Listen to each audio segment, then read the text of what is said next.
इस वीडियो से पहले मैं एक बात क्लियर करना चाहता हूँ। मैं जीसॉक में सिलेक्ट नहीं हुआ हूँ। मैं जीसॉक के लिए प्रिपेयर कर रहा हूँ और जो मैं यहाँ पे समझ रहा हूँ वही मैं आपको एक्सप्लेन कर रहा हूँ। ये वीडियो बस एक बिगिनर का पॉइंट ऑफ व्यू है। That's it. इस वीडियो में मैं आपको जीसॉक के बारे में टोटल कंप्लीट गाइड, जीसॉक में स्टाइपेंड कितना है, जीसॉक का टाइमलाइन क्या है, आपको कैसे प्रिपेयर करना है, ऑर्गेनाइजेशन कैसे फाइंड करनी है, ये सारा आपको इस वीडियो में मिल जाएगा। आपको कोई दूसरा और वीडियो देखने की ज़रूरत नहीं है। तो इस वीडियो को एंड तक देखिए। सबसे पहले जानते हैं व्हाट इज जीसॉक।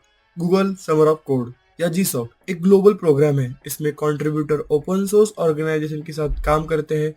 हर कंट्रीब्यूटर को एक या एक से ज्यादा मेंटर असाइन होता है जो कि उस कंट्रीब्यूटर को गाइड करता है। जीसॉक का मेन गोल है learning, real world open source code base पर काम करना और कम्युनिटी के साथ इंटरेक्ट करना, कोलैब करना।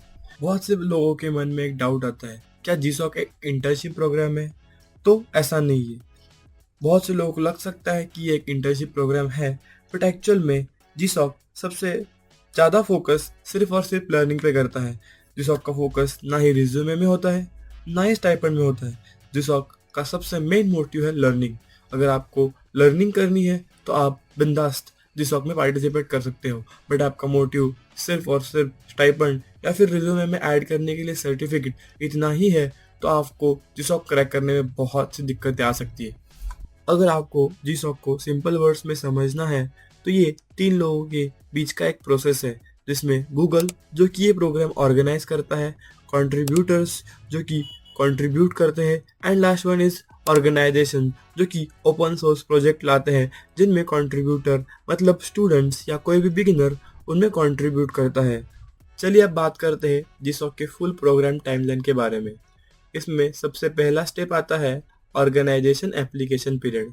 इस स्टेप में जो इंटरेस्टेड ऑर्गेनाइजेशन है वो अपना एप्लीकेशन गूगल को सेंड करती है। देन गूगल उन ऑर्गेनाइजेशन में से कुछ ऑर्गेनाइजेशन सिलेक्ट करता है एंड उस ऑर्गेनाइजेशन की लिस्ट अनाउंस करता है। Then contributor application period start होता है। इसमें जो भी इंटरेस्टेड कंट्रीब्यूटर्स है वो अपना एप्लीकेशन अपने इंटरेस्टेड ऑर्गेनाइजेशन में सबमिट कर सकते हैं। Then proposal review period. इस पीरियड में आपने जो एप्लीकेशन भेजा है वो ऑर्गेनाइजेशन रिव्यू करेगी एंड उसके बेसिस पे आपका सिलेक्शन होगा। Then contributor project announce. जिस कंट्रीब्यूटर का सिलेक्शन हुआ है उसको प्रोजेक्ट अनाउंस किए जाएंगे एंड उसकी पेयर एक मेंटर के साथ की जाएगी, मतलब उसको एक मेंटर असाइन किया जाएगा। देन इम्पोर्टेंट स्टेप आता है कम्युनिटी बिल्डिंग। इसमें आपको 3 वीक्स का लर्निंग होता है जिसमें आप ऑर्गेनाइजेशन के बारे में, ऑर्गेनाइजेशन के कोड के बारे में, ऑर्गेनाइजेशन के टेक स्टैक के बारे में सीखते हैं। देन आता है आखिरी आपका कोडिंग पीरियड। इसमें आपने जो सीखा एंड आपका जो भी नॉलेज है उस नॉलेज को यूज़ करके आपको कंट्रीब्यूट करना होता है अपने डिज़ायर ऑर्गेनाइजेशन में। देन आते हैं इवोल्यूशन स्टेप। इसमें आपका इवोल्यूशन होता है जैसे कि जिसको contributor submit code and final evolution.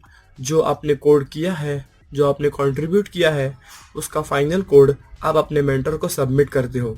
Then वो मेंटर वो फाइनल कोड वो इवोल्यूशन के लिए सबमिट करता है। देन आपका जो फाइनल कोड होगा जो आपने मेंटर को सबमिट किया होगा वो कोड मेंटर फाइनल इवोल्यूशन के लिए सबमिट कर देगा एंड उस कोड के बेसिस पे, उस फाइनल इवोल्यूशन के बेसिस पे आपका रिजल्ट अनाउंस किया जाएगा। एंड अगर आपको इस प्रोग्राम के बारे में, इस प्रोग्राम के टाइमलाइन के बारे में डिटेल में जानना है तो आप ये वाला टैब ओपन कर सकते हैं। इसमें आपको डेट्स के साथ साथ किस मंथ में क्या होने वाला है इसका सारा डिटेल जनरल टाइमिंग दिया गया है। एंड एक और इम्पॉर्टेंट बात, तो सबसे पहला क्वेश्चन आता है कि हम अब ऑर्गेनाइजेशन सिलेक्ट कैसे करें। तो इसके लिए आपको ये वाले वेबसाइट पे आना है gsocorganization.dev।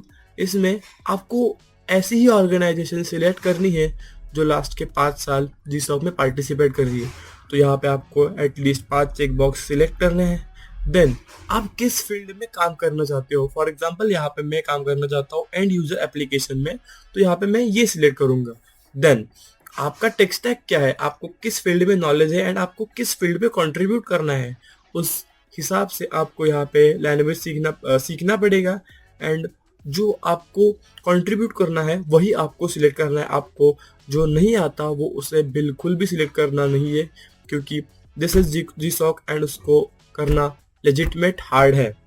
तो यहाँ पे फॉर एग्जांपल मेरे को पाइथन आती है एंड जावास्क्रिप्ट में लर्न कर रहा हूँ, तो मैं इन दोनों टेक्नोलॉजीज को सिलेक्ट करूंगा। देन आता है कि आप किस डोमेन में कंट्रीब्यूट करना चाहते हो। फॉर एग्जांपल यहाँ पे मैं वेब डेव में कंट्रीब्यूट करना चाहता हूँ, तो यहाँ पे आप देख सकते हो कि बचे हैं बस 4 ऑर्गेनाइजेशन जो मेरे टेक स्टैक के हिसाब से अलाइन करते हैं। मेरा टेक स्टैक, इनका टेक स्टैक सेम है, तो मैं इन 4 टेक्नोलॉजीज को, इन 4 ऑर्गेनाइजेशन को स्टडी करूंगा, इनके प्रोजेक्ट डिटेल में रिव्यू करूंगा, देखूंगा कि इनके प्रोजेक्ट किस किस टेक्नोलॉजी पे बेस्ट है, क्या मैं इनके प्रॉब्लम सॉल्व कर पा रहा हूँ, क्या इन कंपनी में मैं कंट्रीब्यूट कर पा रहा हूँ, ये सब मैं देखूंगा। फॉर एग्जांपल मैं सबसे पहले फोकस करूंगा ओपिया पे। तो यहाँ पे ये कंपनी कितने साल आई है, कितने प्रोजेक्ट आते हैं, यहाँ पे इस सब का ग्राफ दिया है। एंड यहाँ पे आप देख सकते हो कि ये कंपनी एटलीस्ट पास्ट के 7-8 साल आ रही है, इनके टेक्नोलॉजीज, इनके टॉपिक। तो यहाँ पे मुझे दिख रहा है कि नहीं, ये कंपनी मेरे जो नॉलेज है उसी हिसाब से है, तो मैं इसी पे फोकस करूँगा। मैं गेटअप पे जाऊँगा, मैं इन कंपनी के रिलेटेड जो कंट्रीब्यूशन है वो करना स्टार्ट करूँगा अभी से। देन ये करने से आपका जो सिलेक्शन चांसेस है वो बढ़ जाते हैं। That's it. तो चलिए अब बात करते हैं कंट्रीब्यूटर स्टाइपेंड के बारे में, एक मोस्ट अवेटेड पार्ट। तो ये डेटा है 2025 का, बट सिमिलर डेटा है फॉर 2026। इसमें 2 इवोल्यूशन होते हैं, ये तो आपको पता है, first evolution and final evolution.